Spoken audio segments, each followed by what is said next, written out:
Good morning. Welcome to Redeemer Lutheran Church in Columbia, South Carolina, where we're part of the ELCA. I'm Pastor Gary Lodeholt. I really liked the movie Saving Mr. Banks.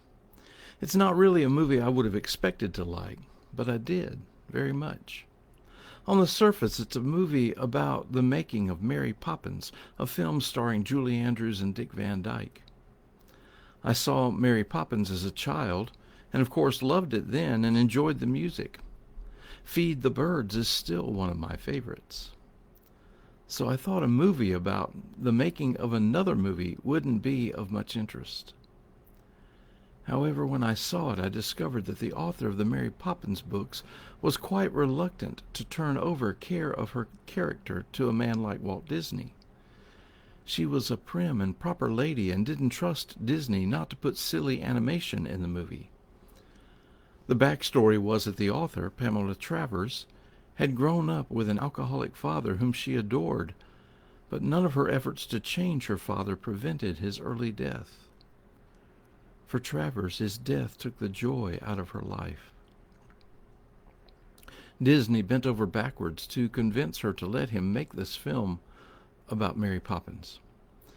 The movie included the two children, a mother, a father who seldom seemed to have time for the children, and the nanny, Mary Poppins, and her friends. Finally, what convinced Travers to let him make the movie was when Disney made her realize that it wasn't about saving the children from their father, but rather the whole point was saving the father from drudgery and standoffishness. It was really about saving Mr. Banks. If you know the movie Mary Poppins, you may remember the ending where indeed the father is saved just this way. The main characters are the children and Mary Poppins, but the point is Mr. Banks. We are making our way through Advent, and as we anticipate celebrating the birth of our Savior, we are turning to some perhaps unexpected Bible stories that point us to Advent, and in particular to the birth of Jesus. Today we want to look carefully at Naaman's servant girl. Naaman commanded the army in the nation of Aram, sort of where Syria is today. He was not Jewish, and in fact probably didn't know anything about the God of Israel. However, he had a servant girl who had been captured in a raid, and she was from Israel. Then Naaman's world fell apart. He contracted leprosy. In those days there was no cure, and he was to be forced into a life of isolation away from family and society. The young girl, however, told him that he needed to go see the prophet Elisha in her homeland.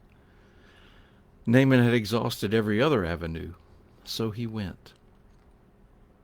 You likely know the story, how Elisha told him to dip himself in the Jordan River 7 times and he would be cured. It happened just that way, and from that day on, Naaman worshipped Israel's God as the true God. So where does Advent come in? Well, let's step back just a bit and consider that servant girl. Naaman longs to be cured, but there she is as a servant, captured, far from her home and family, longing to return. That kind of longing is a significant Advent theme. Still, this young girl has another longing too, for her captor to encounter the God of Israel. Her quiet confidence in Elisha's God to cure an incurable disease is a whisper of hope in a foreign land. We may be exiled in our own foreign darkness, but we too can have confidence in God. The servant girl, in some ways, is similar to John the Baptist, pointing the way to the true God, pointing the way to healing and hope. She reminds us that divine intervention often begins with small voices in unexpected places. And that's where Saving Mr. Banks comes back in. The girl isn't the main character of the events of the story, but the point of what the story is about. She is the point of what the story is about. Naaman is healed, yes, but the point is the wonder and power of God. She played a minor role in Naaman's story, which became God's story.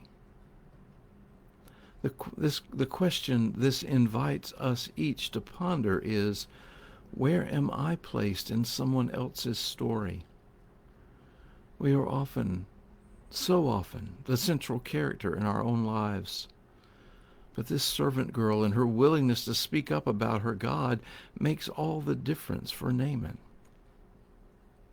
How does our quiet witness, or even sometimes our bold witness, do the same thing? Serving as an example, or encouraging someone, or offering a caring hand. In dark places all around us, we can be that whisper of hope. In the midst of a world of distraction, we can point to the one true light. We don't have to be the center of our stories. Perhaps this Advent we can be a bit player in the larger drama of giving hope to the hopeless, love to the unloved, and strength to the weak. Look to the part you play in someone else's story and offer them God's love through your love and care. Ponder where you have done this already. Ponder anew where you can do it now. You will make a difference for more than Mr. Banks. Thanks for watching, and remember to let this day belong to God.